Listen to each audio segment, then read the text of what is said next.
வணக்கங்க. நம்ம குழந்தைகளோட பாண்ட் பண்ற முறையில, இன்னொரு ஒரு விஷயம் வந்து என்ன பண்ண போறோம் அப்டின்னா, கிளாஸ்க்கு வர ஸ்டூடண்ட்ஸ் கிட்ட நான் என்ன சொல்லுவேன் அப்டின்னா, அவங்க பிறந்ததுக்கு அப்புறம் நீங்க பண்ண வேண்டிய ஆக்டிவிட்டீஸ், அவங்களுக்கு காமிக்க வேண்டிய சில புகைப்படங்களா இருக்கட்டும், இல்ல சில வரைகளா இருக்கட்டும், சில பேட்டர்ன் பேஸ்டு ஸ்டிமுலேஷன் டூல்ஸா இருக்கட்டும், அத வந்து நீங்க கர்ப்பமா இருக்கும்போதே பண்ணுங்க அப்டின்னு சொல்லுவேன். ஏன் அப்டின்னா, குழந்தை பிறந்ததுக்கு அப்புறம் ஒரு தாயோட மனநிலை, அவங்களோட ஹோல் வீடே வந்து பார்த்தீங்கன்னா, எப்பவும் இருந்த ஒரு பேலன்ஸ வந்து மிஸ் பண்ணியிருக்கும்.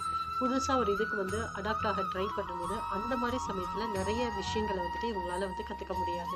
ஸோ, அதனால என்ன பண்றோம் அப்டின்னா, கர்ப்பிணி பெண்கள் வந்துட்டு குழந்தை வந்ததுக்கு அப்புறம் அடுத்த 1 வருஷத்துக்கு செய்ய வேண்டிய தேவையான விஷயங்கள வந்துட்டு, இப்பவுமே வந்துட்டு தயார் பண்ண வந்து சொல்லுவோம். ஸோ, இந்த ப்ரீநேட்டல் விஷயங்கள் எல்லாத்தையுமே வந்துட்டு அவங்க கத்துக்கும்போது, அத டூரிங் பிரெக்னன்சிலயும், ஆஃப்டர் பிரெக்னன்சி விஷயங்கள டூரிங் பிரெக்னன்சிலயுமே வந்துட்டு பிரிப்பேர் பண்றாங்க.